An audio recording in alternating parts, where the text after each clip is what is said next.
অভিন্ন দেওয়ানি বিধিকে কেন্দ্র করে দেশ জুড়ে অসহিষ্ণুতার বাতাবরণ তৈরির চেষ্টা চলছে।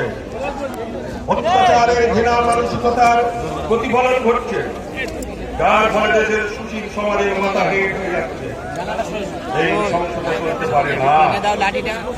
শ্রীমতী মমতা বন্দ্যোপাধ্যায়ের নেতৃত্বাধীন পশ্চিমবঙ্গ সরকার সাম্প্রদায়িক শক্তিকে প্রতিহত করতে দৃঢ় সংকল্প গ্রহণ করেছে। ধর্ম সমাজের মধ্যে বিভাজন এবং বাংলাদেশ সরকার কোনোভাবে মেনে নেবে না, একথা মাননীয় মুখ্যমন্ত্রী ঘোষণা করেছে। তিনি দেশের মধ্যে ধর্ম নিরপেক্ষতার এক দৃঢ় নজির সৃষ্টি করেছেন। এক, জমিয়তুল উলামায়ে হিন্দ মনে করে যে দেশের সাম্প্রদায়িক শান্তি, নিরাপত্তা, পারস্পরিক সুসম্পর্ক ও সাম্প্রদায়িক সম্প্রীতির প্রতি বিশ্বাস রাখছে। শান্তি, নিরাপত্তা, জাতীয় সংহতি আমাদের মর্যাদার সুরক্ষায় মেরুদণ্ডের ন্যায়। একথা দিবালোকের ন্যায় স্পষ্ট যে ভারতবাসী লড়াই সংঘাত বিমুখ, সাম্প্রদায়িক সম্প্রীতির প্রতি উৎসর্গিত। বা দুই, জমিয়তুল উলামায়ে হিন্দের উদ্যোগকার এই সভা সকল রাজনৈতিক নেতৃত্ব, সিভিল সোসাইটি, নাগরিক সমাজ ও ধর্ম ও সমাজের চিন্তাবিদ এবং প্রিন্ট ও ইলেকট্রনিক মিডিয়ার নিকট আবেদন জানাচ্ছে যে ব্যক্তি স্বার্থের ঊর্ধ্বে উঠে ধর্ম, সমাজ, জাত, পাত ও সম্প্রদায়ের ভিত্তিতে বৈষম্য সৃষ্টিকারীদের বিরুদ্ধে যেন আমরা ঐক্যবদ্ধ থাকি। যারা ঘৃণা ও বিদ্বেষ ছড়াতে চাইছে তাদের দুরভিসন্ধি যেন মিলিত প্রচেষ্টায় বিফল করতে পারে। তিন, জাতীয় ঐক্য বিকাশের জন্য একাডেমিক পর্যায়ে কাজ করতে হবে এবং সমাজ ও দেশের বিভাজন সৃষ্টিকারী রচনা পাঠ্যপুস্তক থেকে বাদ দিতে হবে। জমিয়তুল উলামায়ে হিন্দ স্বাধীনতার আগেও পরে নিরলসভাবে এই বিষয়ে সংগ্রাম করেছে। জাতীয় সংহতির বিকাশে জমিয়তের পূর্বসূরিদের ভূমিকা দিবালোকের ন্যায় ভাস্কর। ইনশাআল্লাহ জমিয়তুল উলামায়ে হিন্দের প্রতি হাঁটবে।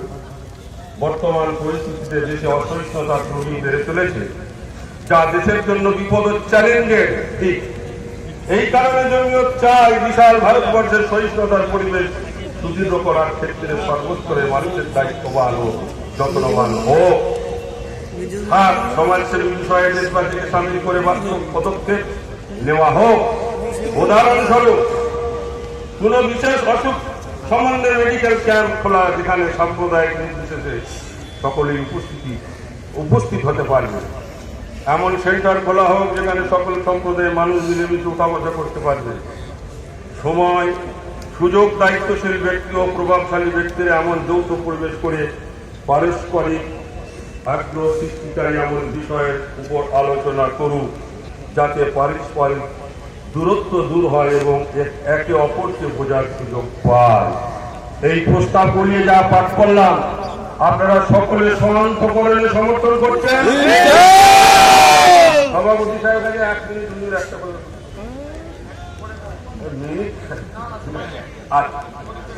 আজকের সভায় আমরা যে দুর্যোগ মাথায় করে এসেছি, আমি জাতি, ধর্ম, বর্ণ, প্রিন্ট মিডিয়া, ইলেকট্রনিক মিডিয়া, এনাদের ভূমিকা সব থেকে বেশি। আমি এই জন্যই বলছি যে মোদির সামনে মো শব্দ আছে, ময়ে মাল, মোদির ময়ে মাল, যেখানে মাল সেখানেই গোলমাল। এই যে মো দিয়ে শব্দ প্রিন্ট মিডিয়াকে আমার মনে হয় মোদি সাহেব যদি করতে চায়, মাল দিয়ে বস। আপনারা আপনাদের নেতৃত্ব নয়, আপনাদের মহান যোগ্যতা দিয়ে মোদির শুধু মুসলমান বিরোধী নয়, এই ভারতবর্ষের সংবিধান বিরোধী যে অপকর্ম, তাকে রোকবার জন্য জার্নালিস্ট এবং সাংবাদিকরা আপনারাই পারেন এই দেশের এই মুহূর্তে গণতন্ত্রকে সঠিক পথে দিশা দিতে। আমি আপনাদের কাছে অনুরোধ রাখার সাথে সাথে যাতে আগুন নিয়ে ইউনিফর্ম সিভিল কোডের আগে এবং ভারতবর্ষের দলিত, জাতি, উপজাতি, এসটি, পিছিয়ে পড়া মুসলমান যারা রয়েছে এই দেশের সন্তান, ইউনিফর্ম সিভিল কোড করার আগে এদের ঘরে ইউনিফর্ম থেকে সকলকে সমান অধিকার দেওয়ার ব্যবস্থা করুন।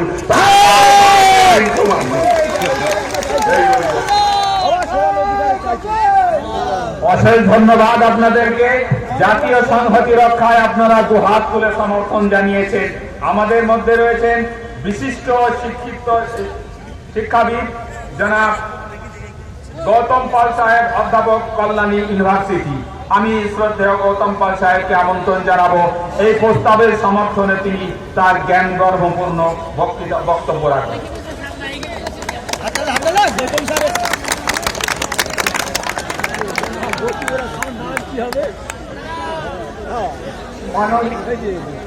মাননীয় সভাপতি ওয়েস্ট বেঙ্গল। ভাই, কিছু কিছু ভাইরা ক্যামেরা বাঁচানোর জন্য বাধ্য হয়ে তারা ছাতা ব্যবহার করছেন, তাদের ব্যাপারটা একটু ছেড়ে দেবেন। ক্যামেরা বাঁচানোর জন্য তারা, আমাদের সাংবাদিক বন্ধুরা বাধ্য হয়ে ছাতা ব্যবহার করছেন। ওয়েস্ট বেঙ্গল জামিয়াতে উলেমা রাজ্য সভাপতি জনাব মাওলানা সিদ্দিকুল্লাহ চৌধুরী সাহেব, মঞ্চে উপবিষ্ট জামিয়াতে উলেমা বিশিষ্ট জেলা পদাধিকারীবৃন্দ, উপস্থিত আমার ভাইয়েরা, মিডিয়ার যারা ব্যক্তিত্ব, সবাইকে আমি আমার শ্রদ্ধা নমস্কার জানিয়ে দেওয়ার কথা বলছি। আমি জামিয়াতে উলেমা ধন্যবাদ জানাবো আমাকে এখানে আমন্ত্রণ জানানোর জন্য। আমি সিদ্দিকুল্লাহ চৌধুরী সাহেবের কাছে আমি কৃতজ্ঞ ধন্যবাদ জানাই আরেকটি কারণে। জামিয়াতে উলেমাকে আপনাদের নিশ্চয়ই মনে আছে, ঠিক একটা সময় 2005 সালে 22শে সেপ্টেম্বর আমাদের সেজের বিরুদ্ধে জামিয়াতে উলেমা যে সালেম গোষ্ঠীর যে সেজের অধিকৃত জমি, ধানের জমি যাতে না নিতে পারে তার জন্য যে প্রতিরোধমূলক সভা করেছিল, সেই সভা আপনারা জানেন। কর্মফল আজ পর্যন্ত সালেম গোষ্ঠী আমাদের বারুইপুর, সোনারপুর, ক্যানিং বিস্তৃত এলাকার 5170 একর যে কৃষি জমি নিতে পারেনি। সেই কারণে আমি ওয়েস্ট বেঙ্গল জামিয়াতে উলেমাকে আমার সশ্রদ্ধ অভিনন্দন ধন্যবাদ। আমি একটু আগে যে প্রস্তাব রেজলিউশন পাস করা হলো, যে ভারতবর্ষের যে ইউনিফর্ম সিভিল কোড আনার যে প্রচেষ্টা চলছে, তাকে আমি সর্বান্তকরণের বিরোধিতা করছি। আমি আপনাদের প্রস্তাবকে আপনাদের স্বভাবতই প্রশ্ন আসবে, আমি এলাম কেন? বন্ধু, আমি রাজনীতির লোক নই, আমি ইউনিভার্সিটিতে পড়াই, রাজনীতি করতে আসিনি। কেন এলাম একটু আগে বললাম। আপনাদের প্রতি, আপনাদের সংগঠনের প্রতি যে আমার সহমর্মিতা, যে আপনারা যে জাতীয় সংহতির জন্য যে লড়াইয়ের সূচনা করছেন, তাকে একটু শক্তি সঞ্চারিত করা।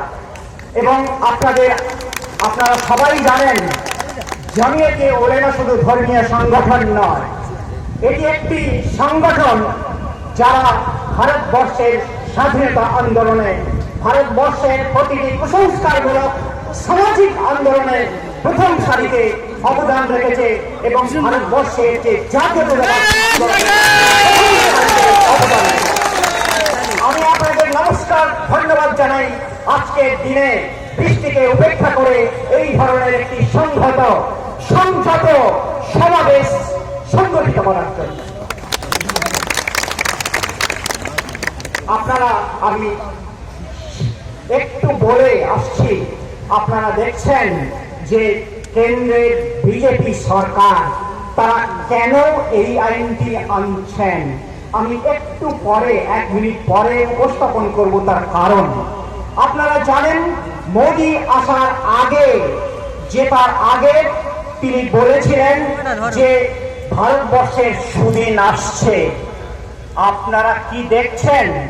আপনারা দেখছেন রেলে, বাসে যাতায়াত করেন, রেল ব্যবস্থা কি উন্নত হয়েছে? ট্রেন ঠিক টাইমে চলে? ট্রেন পরিষ্কার থাকে না? ব্যাংকিং সিস্টেম, ব্যাংকে ধর্মঘট হচ্ছে, ব্যাংকিং পরিষেবা বিঘ্নিত। আজকে পোস্টাল যে সিস্টেম বিঘ্নিত, ধ্বংস করে দেওয়া হচ্ছে।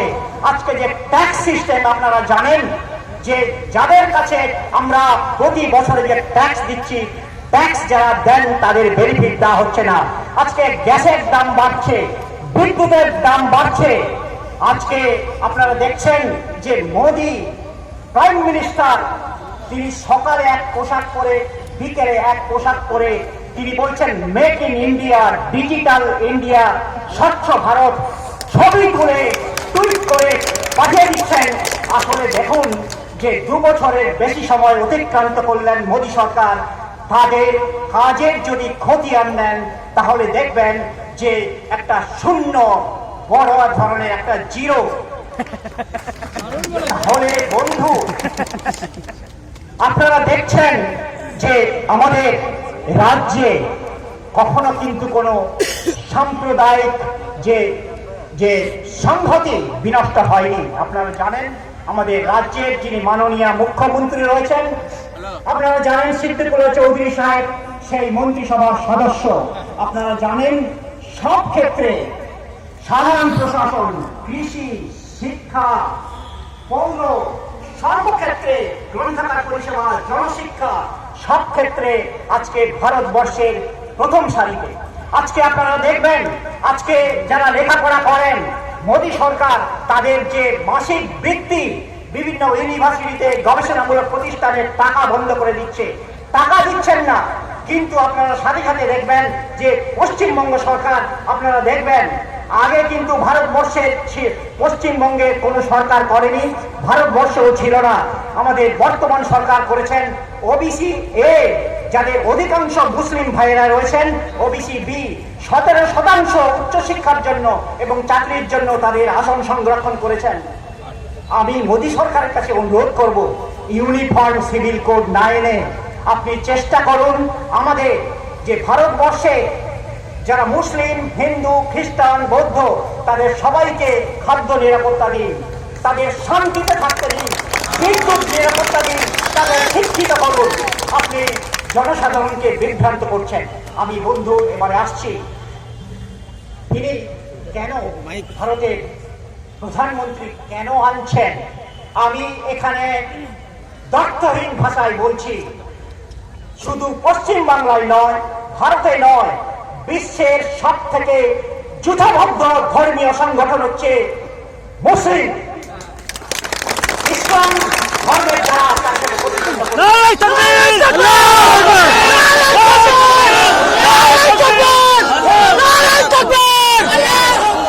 আজকে আপনারা জানেন মুসলিম কিন্তু সারা ভারতবর্ষের একটি রাজনৈতিক নির্ণায়ক শক্তি।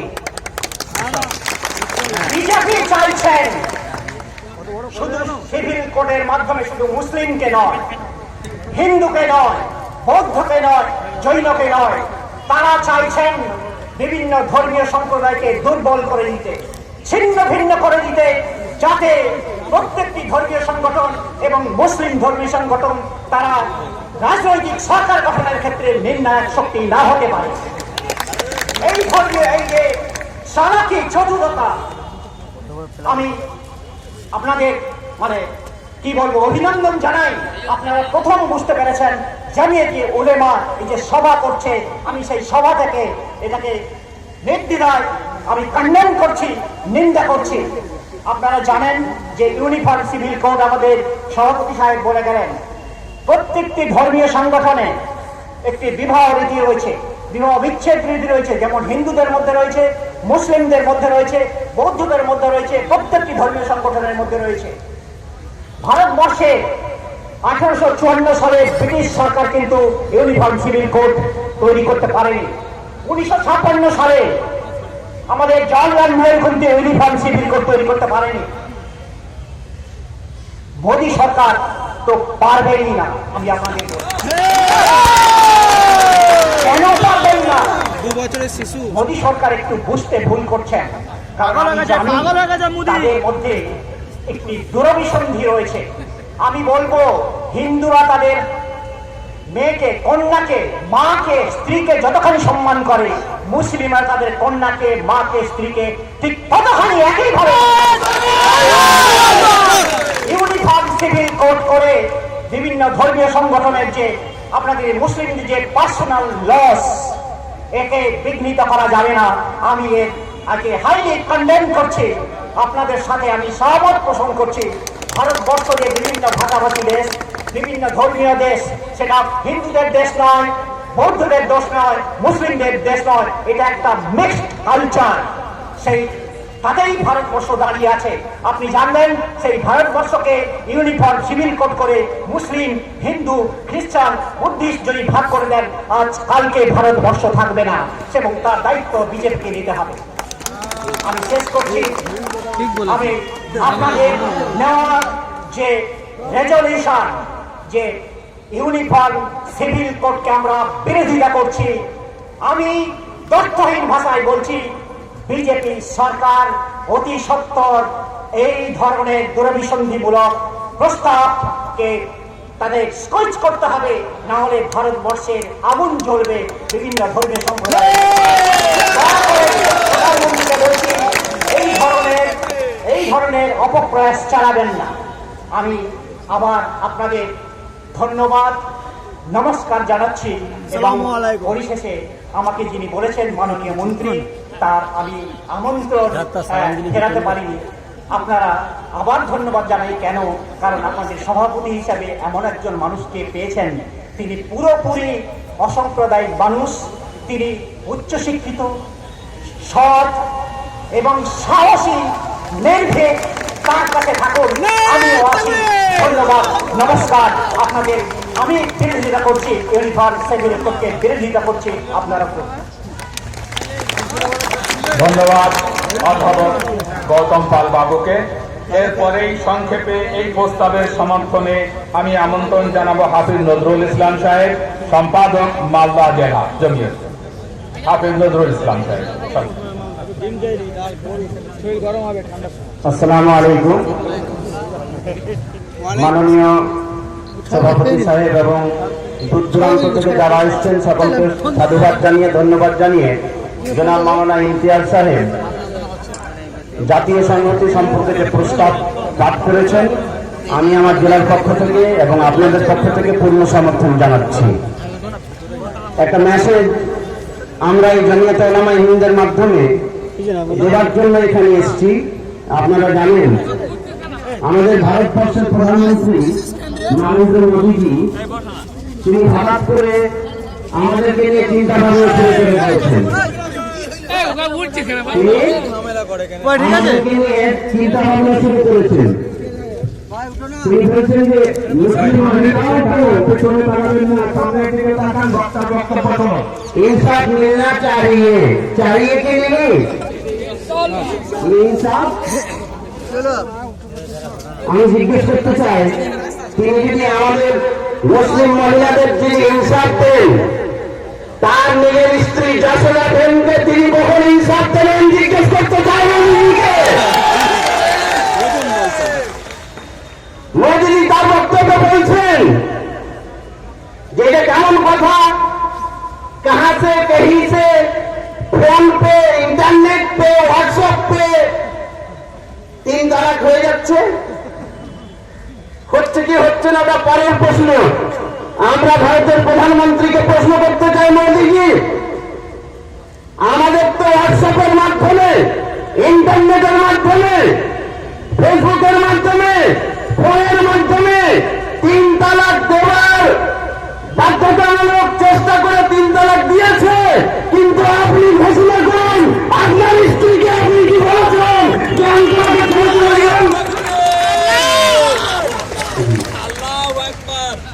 তিনি বলেছেন বলে আজকে আমরা বক্তব্য হয়েছি। জাতীয় সংহতি তিনি খণ্ডন করবার জন্য ভারতবর্ষে চেষ্টা করেছেন। আপনারা জানেন জাতীয় সংহতি রক্ষা করবার জন্য ইতিপূর্বে ভারতবর্ষের মাটিতে বড় বড় সভা করেছেন এবং প্রমাণ দিয়েছেন। আমরা স্টেজ থেকে মোদীজিকে আহ্বান জানাচ্ছি, আসুন দেখুন, আমাদের বক্তব্য শুনুন। আমরা জাতীয় সংহতি রক্ষা করবার জন্য ময়দানে নেমেছি।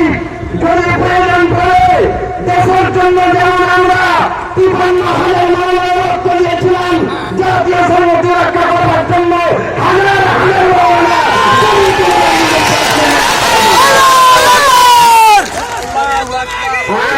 আমাদের কোরআনের হস্তক্ষেপ, জাতীয় সংহতির হস্তক্ষেপ আমরা কাজ করতে পারবো না। আমরা সব কিছু মেনে নিতে পারি, কিন্তু কোরআনের উপরে বিন্দু পরিমাণ যদি হস্তক্ষেপ করে আমরা মানব না। আমরা সমস্ত শক্তি নিয়ে ইনশাআল্লাহ আমরা লড়াই করবো। ভারতবর্ষের নেতৃত্বের কোন শক্তিকে আমরা ভয় করি। মোদীজি, আপনি তো 2014-তে এসছেন, আমরা ইংরেজদের বিরুদ্ধে লড়াই করেছি। আমরা আপনাদের RSS এবং বিজেপির কোন শক্তিকে ভয় পাই না। যখন মাঠে নামবো, আমাদের আগামী 13 তারিখে আজমিরে যে প্রোগ্রাম আছে, সেখানে জাতীয় সংহতি নিয়ে সেই প্রস্তাবকে সমর্থন করে আপনাদের সকলকে আহ্বান জানিয়ে আমি আমার সংক্ষিপ্ত বক্তব্য শেষ করছি। জাতীয় সংহতি রক্ষার জন্য আমরা পথে নেমেছি। এই প্রস্তাবের সমর্থনে আপনারা বক্তব্য শুনছিলেন। পরবর্তী প্রস্তাব পাশ আনার জন্য আমি মুফতি রফিকুল ইসলাম সাহেবকে আমন্ত্রণ জানাবো, তিনি ইউনিফর্ম সিভিল কোডের উপরে প্রস্তাব নিয়ে আসবেন।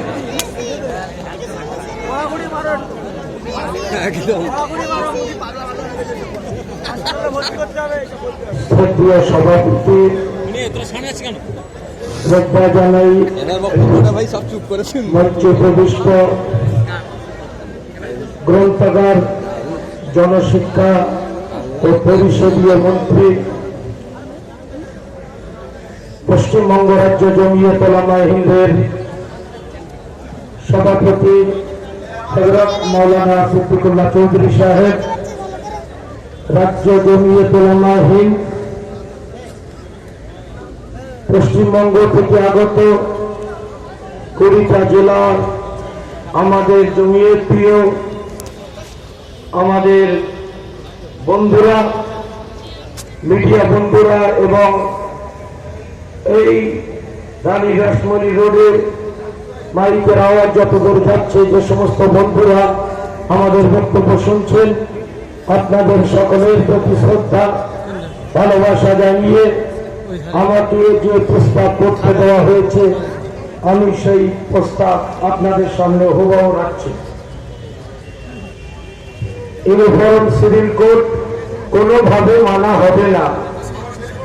খুবই অনুতাপের বিষয় যে ভারত সরকার পরিকল্পিতভাবে বিভিন্ন দেওয়ানি বিধির মাধ্যমে মুসলমানদের পারিবারিক আইন এবং শরিয়াত আইনের মধ্যে হস্তক্ষেপ করার রাস্তা সুগম করার চেষ্টা করছে। সংবিধানের 25 নম্বর ধারায় প্রদত্ত মৌলিক অধিকার ধর্মীয় স্বাধীনতা দিয়েছে। সংবিধানের মৌলিক অধিকারের 26 ও 29 নম্বর ধারায় এর প্রতিফলন দেখতে পাওয়া যায়। এছাড়া 1937 সালে জমিয়ত উলামায়ে হিন্দের প্রচেষ্টায় গণতন্ত্রের ব্রিটিশ শাসক শরিয়াত আইনকে স্বীকৃতি দিয়েছে, যার মধ্যে বিবাহ, তালাক, খোলা, প্রাসকেলিকা, ইফতাকালীন খোরপোশ, মিরাস, উত্তরাধিকার, ওসিয়াত প্রভৃতি শরিয়াতি আইন আছে। অভিন্ন দেওয়ানি বিধির পক্ষে কেন্দ্রের বিজেপি সরকারের দলীয় শুভ পরিকল্পনা দেশের ধর্মীয় স্বাধীনতা, পৃথক পৃথক কৃষ্টি কালচার এবং দেশের সংহতি ঐক্যকে বিপদের মুখে ফেলে দেবে। একথা বলার অবকাশ রাখে না মুসলিম পার্সোনাল ল তথা শরিয়তের আইন, পবিত্র কোরআন ও প্রিয় নবী হযরত মুহাম্মদ সাল্লাল্লাহু আলাইহি ওয়াসাল্লামের হাদিস থেকে নিশ্চিত। ইসলামের এই মৌলিক বিধানের উপরে হস্তক্ষেপ কোন মুসলমান কোনোভাবে মেনে নেবে না।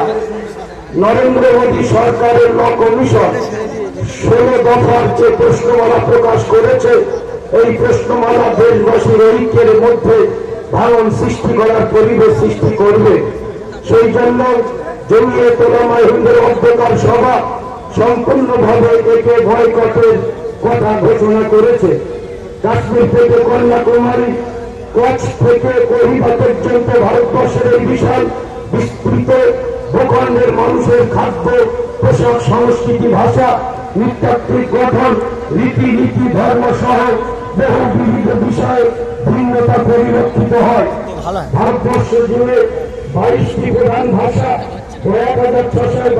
খালি পড়ছে বললে হবে, বক্তব্য বলে। কথা বলে হিন্দু, মুসলমান, শিখ, খ্রিস্টান, বৌদ্ধ, জৈন, সাঁওতাল, আদিবাসী, জরথস্থ প্রভৃতি ধর্মের মানুষ এখানে নিজ নিজ ধর্ম চালন করে স্বাধীনভাবে বসবাস করে। এক রাজ্য থেকে অন্য রাজ্য গেলে আবহাওয়া, খাদ্যাভ্যাস, উৎসব, পোশাক পরিচ্ছদ পাল্টে যায়। 125 কোটি মানুষের বিবাহ সৎকারের পদ্ধতি এক নয়। এই বৈচিত্র্য কখনো জাতীয় সংহতির পথে অন্তরায় হয়নি, বরং এই বৈচিত্র্যকে গুণীজনেরা, ইতিহাসবিদরা ঐক্য শক্তি বলে ঘোষণা করেছেন। আত্মীকরণ এবং মিলিয়ে মিশিয়ে দেওয়ার মেল্টিং পট মডেল নয়, বরং এদেশ স্যালাড পথকে বেছে নিয়েছে, যেখানে প্রত্যেক জনগোষ্ঠী নিজেদের স্বাতন্ত্রতা বজায় রাখতে পারবে। এ সম্বন্ধে গান্ধীজি বলেছেন, শুনুন গান্ধীজি কি বলছেন। এ সম্বন্ধে গান্ধীজি বলেছেন, ভারতীয় সংস্কৃতি সম্পূর্ণ হিন্দু, ইসলাম বা অন্য কোন ধর্মের সংস্কৃতি নয়। মনে রাখবেন, জাতির পিতা মোহনদাস করমচাঁদ গান্ধী কি বলছেন, আরেকবার শুনুন। এ সম্বন্ধে গান্ধীজি বলেছেন, ভারতীয় সংস্কৃতি সম্পূর্ণরূপে হিন্দু, ইসলাম বা অন্য কোন ধর্মের সংস্কৃতি নয়। এটি সমস্ত সংস্কৃতির মিশ্রণ। নানা সংস্কৃতি ও সভ্যতার মিশ্রণে বিশ্বের দরবারে চিরকালেই সমুন্নত হয়েছে ভারতবর্ষের ঐতিহ্য। আবহমান কাল ধরে ভারতবর্ষে বিভিন্ন ধর্মের মানুষ তাদের পার্সোনাল ল নিয়ে বসবাস করছে। কোন শাসক তাতে কখনো হস্তক্ষেপ করেনি। সম্রাট অশোক বৌদ্ধ হয়েও তার রাজ্যবাসীর উপরে চাপিয়ে দেননি। বাদশাহ আলমগীর ঔরঙ্গজেব হিন্দু মন্দিরের জন্য নিষ্কর জমি দান করেছিলেন। নবাব সিরাজউদ্দৌলা, টিপু সুলতান, পৃথিবীর প্রবীণ সর্বদা সম্প্রীতির বাতাবরণ গড়ে তোলার চেষ্টা চালিয়েছেন। প্রয়াত প্রধানমন্ত্রী ইন্দিরা গান্ধী 1976 সালে 42তম সংবিধান সংশোধনীতে ধর্ম নিরপেক্ষতাকে সংবিধানের প্রস্তাবনায় অন্তর্ভুক্ত করে সকল ধর্ম বর্ণের পূর্ণ অধিকার ও স্বাধীনতা দিয়েছেন। মুসলমানরা এদেশে 1450 বছর ধরে মুসলিম পার্সোনাল ল নিয়ে বসবাস করছে, কখনো কেউ বাধা দেয়নি। সম্প্রদায় সম্প্রীতির গঙ্গা যমুনা আজই আমাদের ঐতিহ্য। দেশে জাতি দাঙ্গা বাড়ানোর জন্য দেশের চিরন্তন সনাতন মেলবন্ধনের ভাবনার সঙ্গে সংঘাত, যুদ্ধে বাড়ানোর উদ্দেশ্য দেওয়ানি বিধির এই বিতর্কিত বিষয়ের অবতারণা করা হচ্ছে। এখন প্রশ্ন হল, অভিন্ন দেওয়ানি বিধি লাগু হলে Hindu undivided family act, Hindu succession act প্রভৃতি আইনগুলিকে কি বিলুপ্ত করা যাবে? শুধু দেওয়ানি বিধি নয়, ফৌজদারি বিধিতেও ভিন্নতা রয়েছে। ভারতীয় সেনাদের জন্য ভিন্ন বিচার ব্যবস্থা রয়েছে এবং 1980 দশকে সুপ্রিম কোর্টের নির্দেশ সত্ত্বেও তার পরিবর্তন হয়নি। অভিন্ন ফৌজদারি কার্যবিধিতেও রয়েছে আইন রক্ষাদের জন্য বিশেষ সুবিধা। 197 ধারা। জঙ্গিয়ত উলামা হিন্দের এই সভা আবেদন জানায় মোদী সরকারের অভিন্ন দেওয়ানি বিধি লাগু করার এই সর্বাত্মক প্রচেষ্টাকে দেশবাসী প্রত্যাখ্যান করুক।